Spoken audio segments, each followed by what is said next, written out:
¿Hubo uso excesivo de la fuerza para el alcalde de Quito en los días de las manifestaciones? Yo creo que hubo de parte y parte.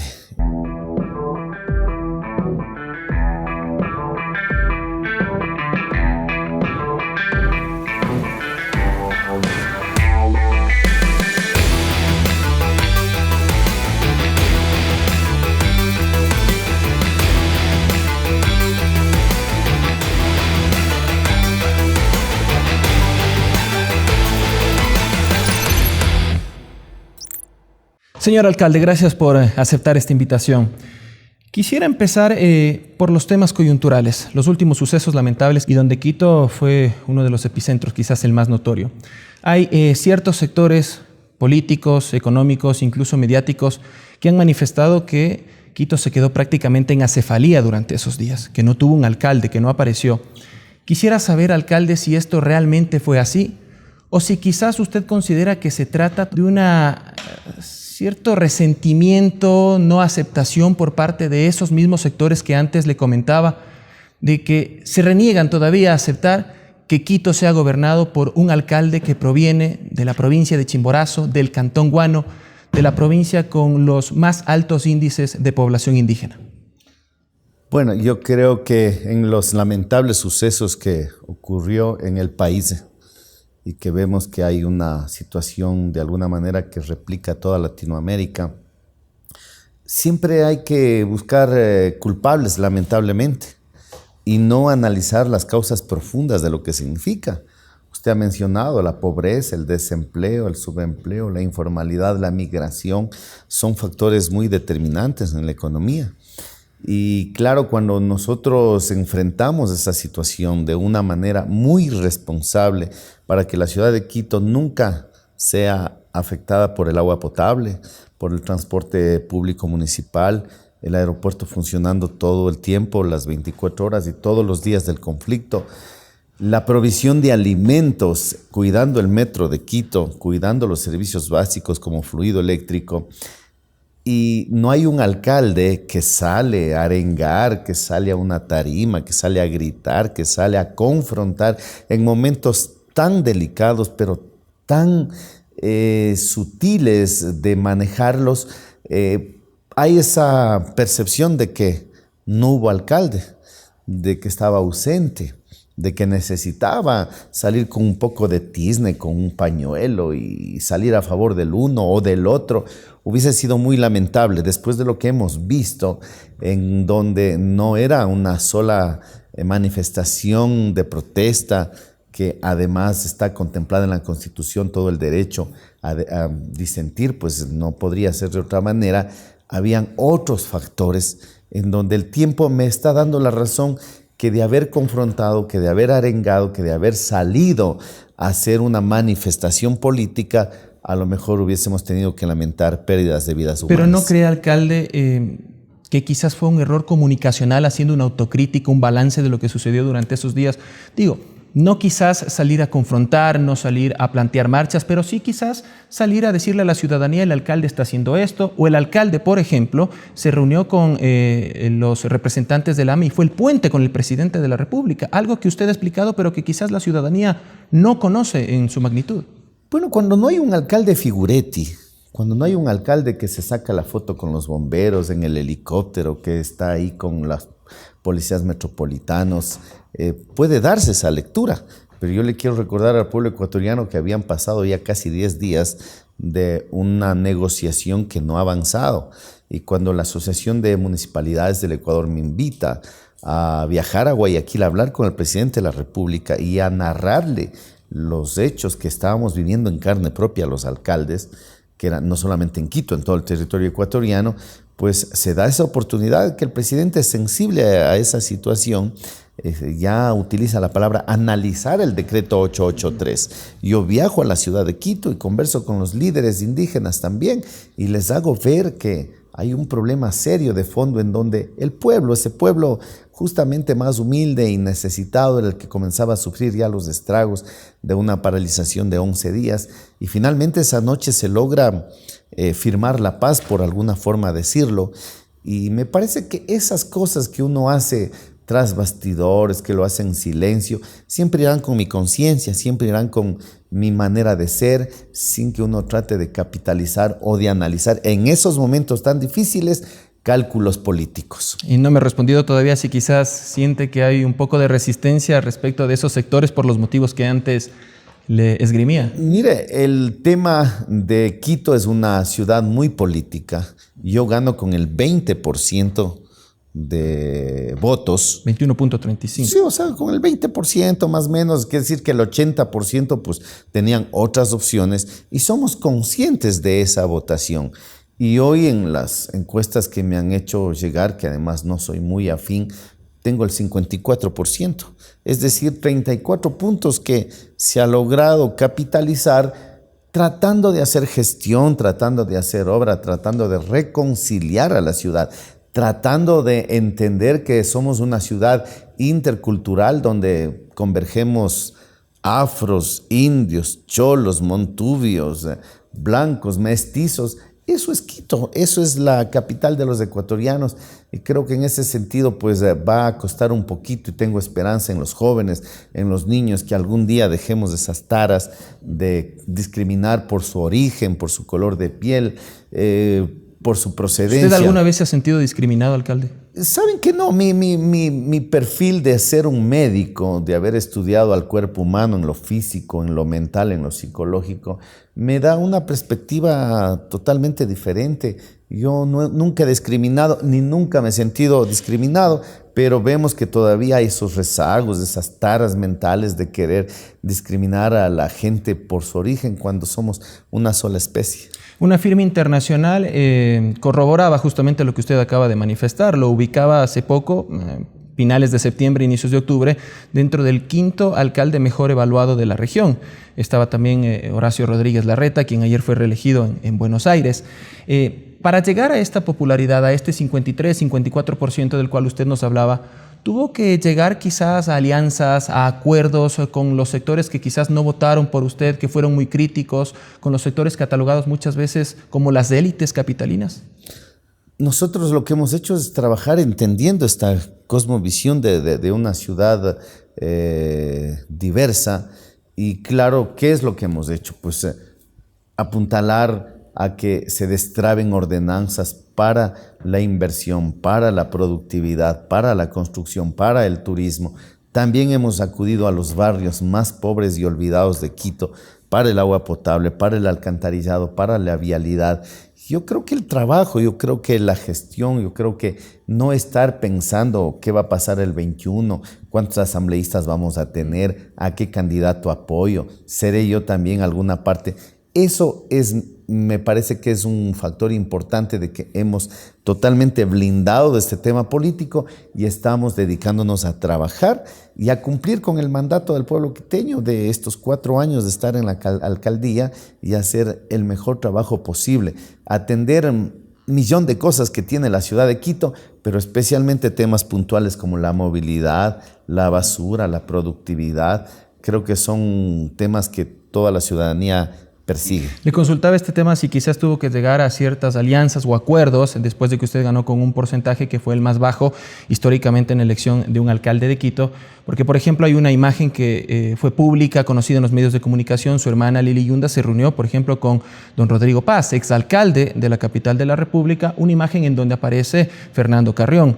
Nadie discute, por supuesto, de todo el conocimiento y el amplio bagaje que tiene en materia de ciudad Fernando Carrión, pero nace la incógnita. Quizás Fernando Carrión fue un pedido de esos sectores que no votaron por usted y así también podemos ir esgrimiendo otros actores que llegaron a su alcaldía que quizás fue parte de esos acuerdos.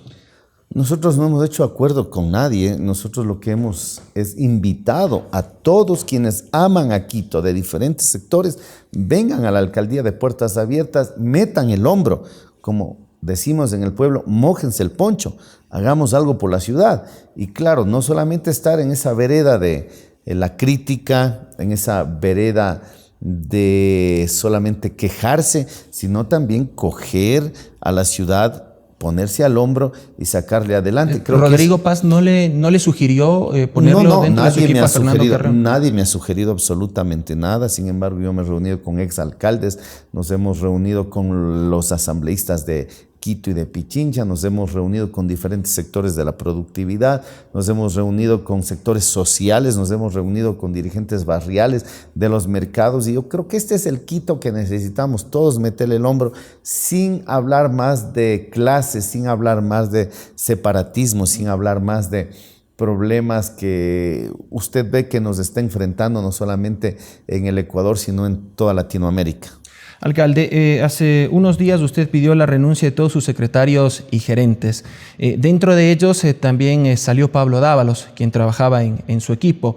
Este pedido de renuncia para los personajes que antes manifestaba, ¿fue una decisión suya o fue quizás por presiones políticas? Porque quizás el panorama, la coyuntura electoral así lo obligaba. Fue una decisión personal mía frente a 11 días terroríficos, porque no hay otra palabra para describir, en donde sientes una impotencia, en donde también la gente dice: alcalde, haga algo, alcalde, defiéndanos.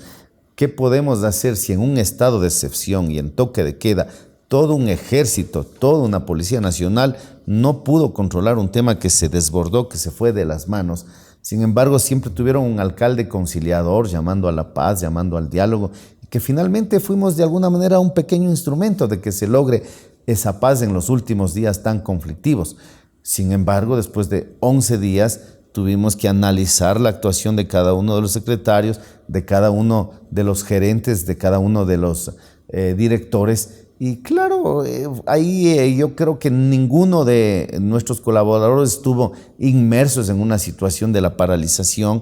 Sí creo yo que es refrescante, oxigenante a veces cambiar también de posiciones, cambiar de perfiles, y así es como ha habido 2 o 3 cambios nada más en el gabinete y el resto seguimos trabajando. Y en el caso del señor Dávalos, que él dijo que prácticamente fue por presiones políticas. Yo cuando contrato un profesional de cualquier perfil, en este caso un economista, lo que esperas es el tema financiero. 2 más 2 son 4. No contrato una persona para un tema de una actividad política, que tienen todo el derecho de hacerlo. No le estaba funcionando entonces. Todo el derecho de hacerlo, pero en el tema económico yo no tengo ninguna queja, pero cuando ya toman una posición de actores políticos que tienen todo el derecho de hacerlo, creo que considero por delicadeza lo deben hacer, fuera de su función de colaboración con el municipio de Quito. Usted ha hablado también acerca de este tema antes de pasar a los temas de la ciudad, que son los más importantes. Que se está estableciendo un comité de ayuda internacional para recuperar los daños que ha sufrido la capital de la República. Algo que por supuesto todos nos vimos muy afectados y queremos que se recupere, fundamentalmente el centro histórico. Pero, alcalde, ¿no le parece que se habla muy poco acerca de los 8 fallecidos, 1.340 heridos, la cantidad de detenidos y sobre todo de los problemas sociales, políticos, económicos de raíz que evocaron a que esa ciudadanía salga y se genere con este estallido social? ¿No le parece que se habla más, quizás, reitero, de algo que es necesario, reconstruir la ciudad, pero muy poco de la gente? Mire, yo creo que desde el inicio nosotros hemos tomado una postura neutral, una postura de sensatez, por eso mismo que acaba de decir, porque tenemos que lamentar pérdidas de vidas humanas, porque tenemos que lamentar heridos de todo lado, de la policía, del ejército, ciudadanos civiles, gente que ha perdido la visión, gente que quedará con problemas de discapacidad para siempre. Esos son los temas irrecuperables. Ese Ecuador profundo donde genera justamente la falta de empleo, de desempleo, el manejo económico ha sido bien complicado, por decirlo de la menor forma. Y ahí está la invitación a todos quienes hemos sido electos a buscar soluciones. El problema económico del país es grave. Si tenemos que tomar medidas, todos tenemos que apoyarlo, pero de alguna manera hay que proteger al más necesitado, que no se rompa la cuerda por el lado más flaco, que generalmente es en el pueblo. ¿Hubo uso excesivo de la fuerza para el alcalde de Quito en los días de las manifestaciones? Y yo creo que hubo de parte y parte.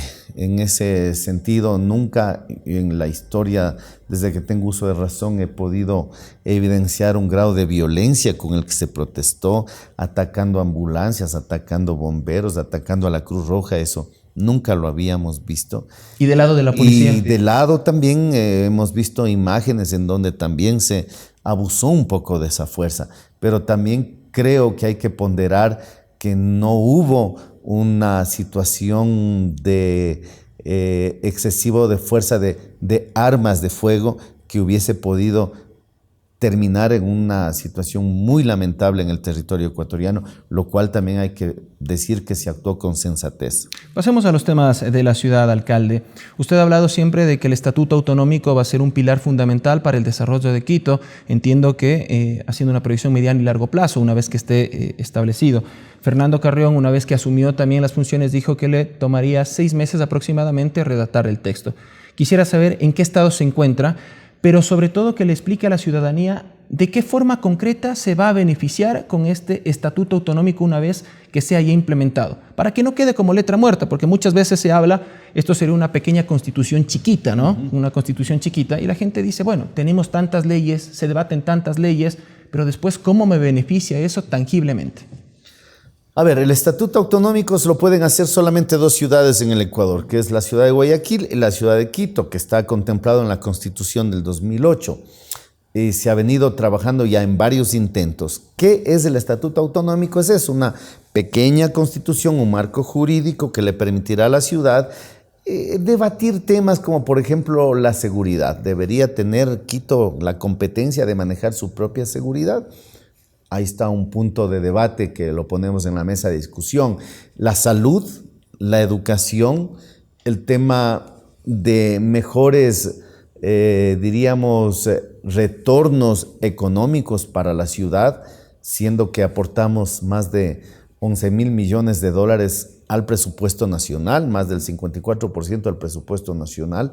Entonces, esos temas es para que en los barrios, en los gremios, en la academia, en los jóvenes, se puedan ir debatiendo e ir construyendo y trabajando este estatuto autonómico que finalmente será, diríamos, pronunciado y aprobado por el pueblo ecuatoriano en consulta ¿Y popular. cuánto tiempo va a demandar usted, considera esto? Yo considero que esto ya hay una columna vertebral en donde se ha construido con diferentes actores que se lo pone a consideración del pueblo, que se lo pone a consideración de los 21 concejales, para que se comience a añadir, a quitar, a buscar la manera de que Quito pueda tener este marco jurídico que le permita tener empleo, que le permita tener mejor calidad de vida. Eso es lo que busca este estatuto autonómico. Y justamente le preguntaba eso por el tema del desempleo. De acuerdo al INEC, en el último año, tomando en consideración de septiembre de 2018 a septiembre de 2019, la tasa de subempleo subió en Quito y nos indica que en 2019 se ubica en el 12.4%, 3 puntos más que hace un año.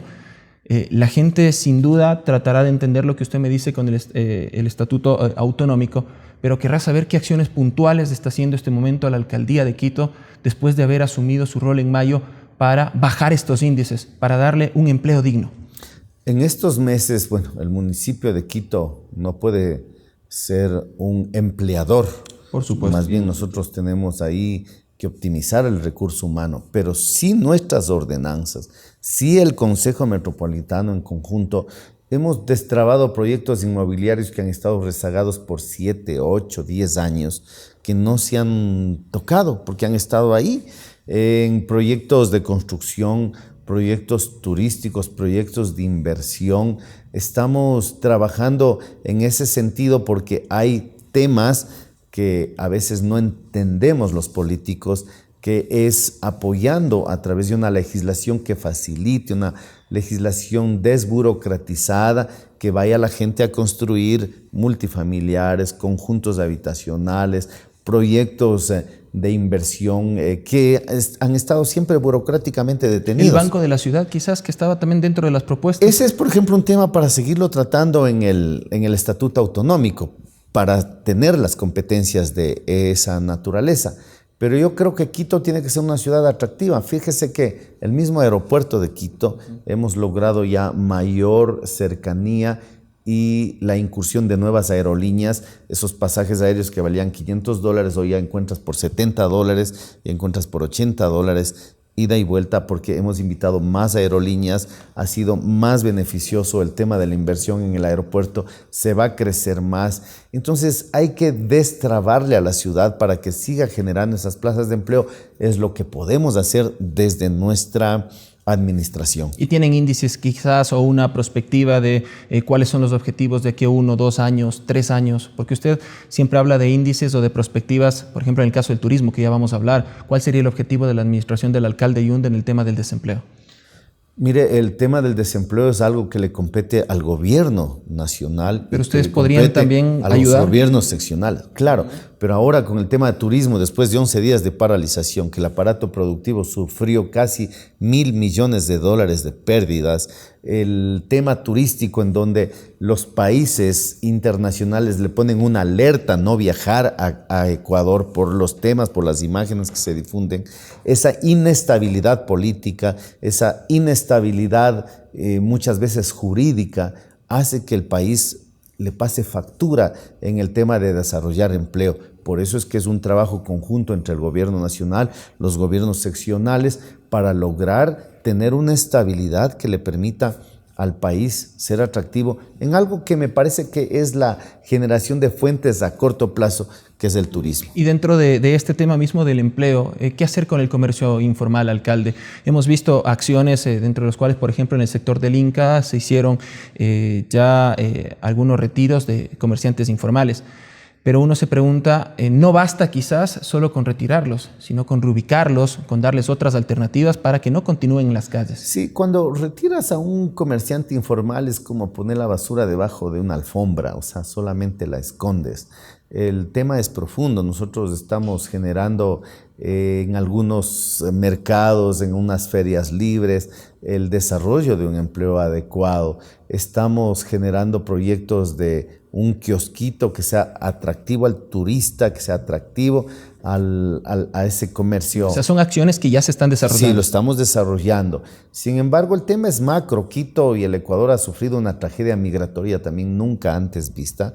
Habíamos tenido en algún momento migración de Colombia, de Perú, de Cuba, de Haití, pero no en la proporción en la que hemos tenido con los hermanos venezolanos, que han sido millones los exiliados que han salido a Latinoamérica, y ese es otro factor que ya va más allá del Estado, va a un tema ya regional, a un tema de autoridades internacionales que nos ha tocado enfrentarlo. ¿Y ahí, alcalde, usted está de acuerdo o desde el municipio se tratan de implementar políticas públicas que satisfagan no solo a los quiteños que viven estos problemas que antes le mencionaba, sino también a quienes vienen producto de esa crisis migratoria, es decir, a los venezolanos, cubanos, colombianos, a todos quienes también estén en una situación similar? ¿O usted pone una excepción y dice, no, primero a los quiteños y después a los...? Bueno, yo creo que siempre debemos propender nosotros defender la plaza de trabajo nacional, la plaza de trabajo quiteña.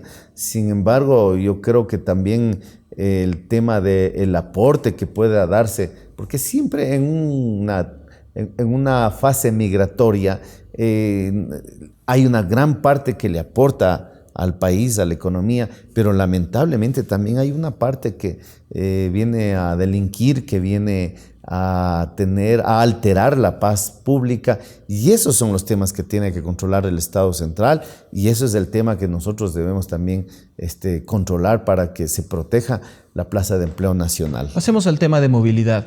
Más allá del tema del metro, que también ya le voy a consultar porque es algo muy importante para la ciudad, quisiera saber qué más está haciendo el municipio. Porque cuando hablamos de movilidad últimamente se habla quizás única y exclusivamente del metro, pero quisiera saber qué más está haciendo, si se ha trabajado quizás en generar transporte alternativo, el tema de las bicicletas, de los scooters, cómo se va a beneficiar a ciertos sectores periféricos de la ciudad en el tema de la movilidad.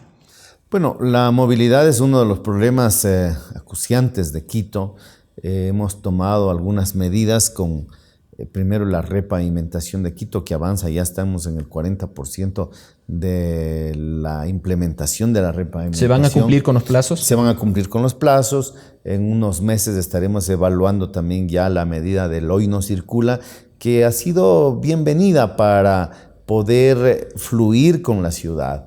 Luego tendremos varios proyectos viales también alternativos a la Simón Bolívar. Esto no es a corto plazo, esto posiblemente será inclusive más allá de nuestra administración, pero la Manuela Sáenz, que es paralela a la Simón Bolívar, eso demorará unos 5 o 6 años, pero vamos a dejar nosotros totalmente iniciando ese tipo de obras, varias soluciones viales que las estaremos anunciando en los próximos días, la movilidad en cuanto al metro de Quito, que no será pues la solución para la movilidad, pero en algo aliviará también. Una vez que se termine de repavimentar, evaluaremos la medida del hoy no circula, la racionalización del tránsito también me parece que es importante, el no parquearse donde sea, el hacer doble parking, ir a dejar a los niños a la escuela y obstaculizar la vía, etcétera, etcétera. Todos esos temas vamos a ir mejorando para tener una ciudad más ¿Habría fluida. la posibilidad de que en un determinado momento se suspende el hoy no circula o usted quizás va a volver a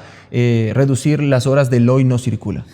Lo evaluaremos en unos meses, cuando ya esté... Pero hasta ahora ha dado resultados positivos. Hasta ahora ha dado resultados, hasta ahora se ha podido tener una ciudad un poco más fluida, ganando tiempo. Hay que a la par ir mejorando el transporte público. Eso también es nuestra gran preocupación. Ya nos estamos reuniendo de nuevo con los sectores del transporte para analizar un servicio de transporte público, migrar hacia lo eléctrico con la inauguración del metro, potenciar más al trole. Creo que esas son las medidas que van a ir a la par aliviando la movilidad. El tema del metro, usted ha hablado en entrevistas anteriores que le cuesta a Quito 2.009 millones de dólares y que esto podría dejar hipotecado a la capital, que si usted hubiera sido quien tenía que tomar la decisión no lo hubiera hecho, pero que ya está y le toca por supuesto continuar con esta obra. ¿Cómo avanza el tema del metro? ¿Para cuándo se tiene planificado ya la primera fase de implementación, de que la gente pueda usarlo? Si se tiene también conocimiento de los costos, se tienen estudios o todavía eso continúa en análisis. El metro es una magnífica obra. Evidentemente que... Pero usted no lo hubiera hecho. No lo hubiese hecho. Yo, dentro de nuestra economía, destinar 2.009 millones de dólares para una ciudad que no tiene todavía solucionado el tema de su movilidad en superficie, no tiene empleo, tiene problemas de salud, de educación, tiene graves problemas todavía de recolección de los desechos, etcétera. Hay otras prioridades, pero ya está la obra y la obra está avanzando con un cronograma que no se ha retrasado mayormente. Sin embargo, ahí los quiteños tenemos que hablarles con la verdad y la sinceridad. Estaremos nosotros proponiendo al Consejo Metropolitano una tarifa que sea técnica, que sea autosustentable, subsidiar el transporte de superficie, subsidiar el trole, subsidiar el metro, sería una situación que podría quebrar. Usted hablaba de 45 centavos aproximadamente. O sea, será una tarifa que va directamente proporcional con el número de usuarios, porque de acuerdo a los estudios hechos por el mismo metro, se calcula que se transportarán 400.000 quiteños en diarios. Pero ¿y si esos estudios no son dados a la realidad efectivos, si son menos, a lo mejor la tarifa costará unos centavos más? Y se están reorganizando las frecuencias también, porque no basta con solo tener el metro, sino que el resto de servicio público también en el tema de la movilidad sea efectivo. Para que funcione el metro, tiene que el sistema de superficie alimentar a esta obra para que no se pisen la manguera en el de superficie y en el subterráneo, y que pueda tener una afluencia de pasajeros adecuado el metro que le permita ser autosustentable. Medio ambiente, alcalde. Usted también ha hablado de que se recicla en Quito menos del 1%. Y que además los costos por tonelada de recolección son diametralmente muy diferentes a lo que sucede en otras ciudades, que acá se gasta mucho más. ¿Qué ha hecho su administración para cambiar esta panorámica? Bueno, tenemos ahí las indicaciones y la disposición a nuestros gerentes, en este caso de Maceo, de MGIRS, a que esos niveles de recolección de tonelada caros para Quito puedan reducirse con eficiencia, con tecnología, con optimización de recursos humanos, fortalecer a nuestras empresas de Maceo, pero indudablemente hacia un modelo de gestión que le sea mucho más rentable a la ciudad. No podemos pagar el doble o el triple de lo que se paga en cualquier otra ciudad la recolección. Y el reciclaje es un tema que esperamos que nuestras generaciones, de esta generación de millennials, ya podamos irle dando ese paso hacia reciclar, hacia reutilizar, hacia cuidar el medio ambiente, porque hoy lo que hacemos es coger toda la basura juntas y enterrarla. No la reutilizamos, especialmente lo que es lo orgánico en algo. Quito tiene una reutilización para generar energía eléctrica, pero hay que ir fomentando más ese ciclo de reciclaje para que podamos decirle a la ciudad y al mundo que no contaminamos. Respecto de los derechos de la mujer, de proteger justamente a la mujer capitalina, la mujer ecuatoriana, usted eliminó el Reina de Quito.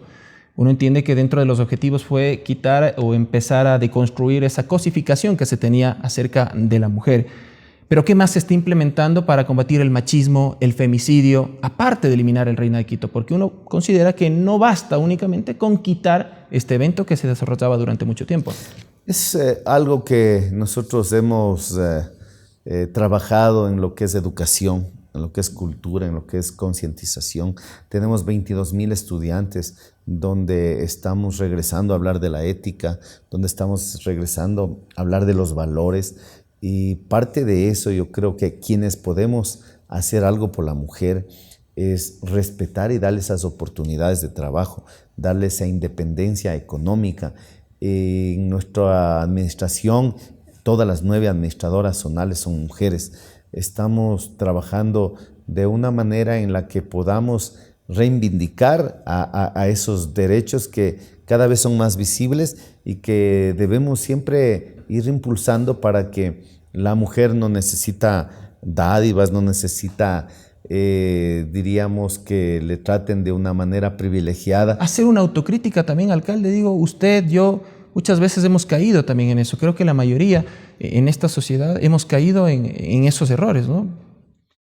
Bueno, yo siempre he tratado Me pregunto porque escuchaba yo, por ejemplo, muchas veces sus programas radiales, veía sus programas de televisión y encontraba estos factores. O sea, en cierto momento yo creo que hay una línea muy delicada en cuando usted hace comunicación y pueda, pues, la libertad de la mujer presentarse como ella quiera presentarse, a la utilización de la mujer como tal o la cosificación de la mujer.